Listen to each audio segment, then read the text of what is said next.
ようこそ私のソウルソサエティへ。 सबसे important thing, smart बनने का मतलब ये नहीं कि तुम्हें हैंडसम दिखना है। एक्चुअली स्मार्ट का मतलब कम्प्लीटली अलग होता है। स्मार्ट का मतलब होता है gaining the more IQ and maturity level more than the others. Smart रहने का मतलब ये है कि तुम्हें अपने काम पर फोकस कैसे करना है एंड बाकी स्टूडेंट से 10 स्टेप्स अहेड कैसे निकलना है। सो या लेट्स टॉक अबाउट दिस। पहली बार तो आप खुद से सोचो कि कॉलेज स्कूल जाते क्यों हैं? Just because of studies, right? तो तुम्हें उतना ही करना है। So first point is learn to protect your time. देखो, टाइम मैनेजमेंट करना बहुत ज्यादा इंपॉर्टेंट है। लोगों को पता ही नहीं चलता कब रील स्क्रॉल करते करते 1-2 घंटा बीत जाते हैं, किसी किसी के तो पूरे एक दिन बीत जाते हैं। तो मैं कहता हूँ कि प्लीज जितना हो सके उतना अपने टाइम को वैल्यू दो एंड उसे प्रोटेक्ट करो। बेफालतू के रिलेशनशिप्स में मत पड़ो एंड फ्रेंड्स के साथ घूम के टाइम वेस्ट मत करना, क्योंकि स्टूडेंट एज ही एक ऐसा एज है जहाँ पर तुम लोग मेहनत कर सकते हो। तुम्हारे पास टाइम है अपनी जिंदगी को एक राइट पाथ में ले जाने के लिए। सो या लाइफ को एक राइट पाथ में ले जाने के लिए तुम्हें टाइम की जरूरत पड़ती है एंड इस टाइम के अंदर अगर तुम एंटरटेनमेंट एंड मेमोरीज बनाने जाओगे तो बाद में पूरे के पूरे जिंदगी सफर करना पड़ सकता है। Time management is most important thing. Time to time पढ़ाई करना, टाइम टू टाइम गेम्स खेलना, टाइम टू टाइम एंटरटेनमेंट को लेना, टाइम टू टाइम खाना खाना,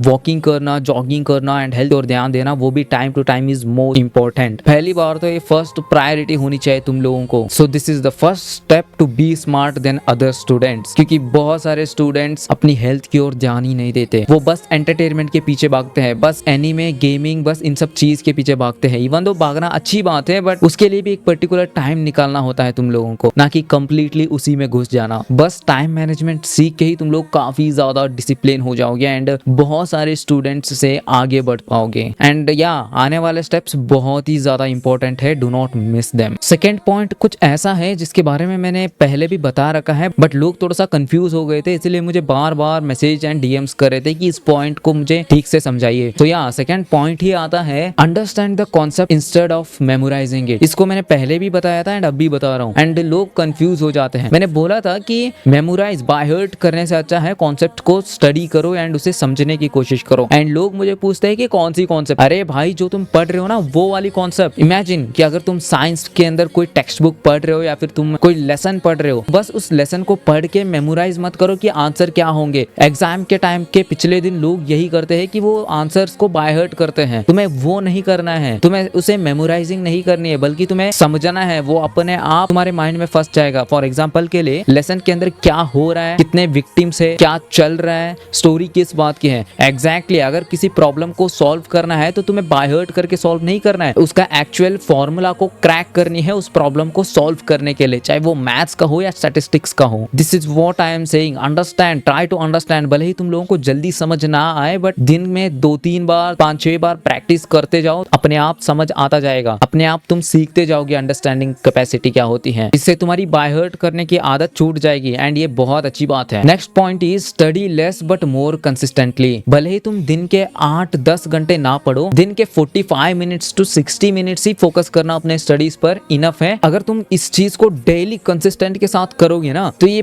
पक्का तुम्हें बाकी लोगों से 5 स्टेप्स अहेड बना देगा, जो कि बहुत ही ज्यादा इंपॉर्टेंट थिंग है। ये 10-10 घंटे 5-6 घंटे बैठ कर पढ़ाई करोगे तो अगले दिन उसे करने का मन नहीं करेगा, just because studies don't have entertainment. मैं भी अपने कॉलेज एंड स्कूल टाइम के अंदर यही ट्रिक यूज किया करता था। मैं 10-10 घंटे 2-3 घंटे बिल्कुल भी पढ़ाई नहीं करता था। एंड सबसे most psychological point, teach what you learn. देखो, ये बहुत ही बड़ा इंपॉर्टेंट थिंग है। तुम्हें पता है, जब तुम्हारे जो टीचर्स होती हैं वो खुद, specially in degree for example, वो खुद कोई अलग कोर्स कर रहे होते हैं एंड तुम्हें टीचर बन के सिखा रहे होते हैं। ये एक साइकोलॉजिकल फैक्ट है। अगर तुम जो भी पढ़े हो उसे तुम किसी और को सिखाओगे, like your brother, like your friend, तो ये बहुत ही ज्यादा इंपॉर्टेंट है। खुद एक्सपीरियंस हो जाएगा एंड तुम्हारी माइंड शार्प बनता चला जाएगा। तुम्हारा माइंड ऑटोमेटिकली इतना शार्प बनेगा कि तुम सोच भी नहीं सकते, क्योंकि तुम खुद तो सीख रहे हो, उसके साथ साथ तुम किसी और को भी सिखा रहे हो। इसका मतलब है कि तुम्हारी मेमोरी पावर बढ़ता चला जाएगा ऐसा करने से। Education, YouTube content, subject related materials, इन सब चीज को थोड़ा सा चेकआउट करने की कोशिश करना। This will builds the ability, not just marks. And next point आती है मैनेज डिस्ट्रैक्शंस। आई होप इस चीज को तुम लोग अच्छे से नहीं कर पाओगे, क्योंकि आजकल mobile phone and computers, gaming and friends जैसी बहुत सारी चीजें हैं जो तुम्हें अपने लाइफ को एंड करियर में फोकस होने से डिस्ट्रैक्ट करती है। या मैं ज्यादा नहीं बोलूंगा, क्योंकि मैं हर वीडियो में बता ही देता हूँ इसके बारे में। एंड अपनी स्लीप शेड्यूल को जितना हो सके उतना इंप्रूव करना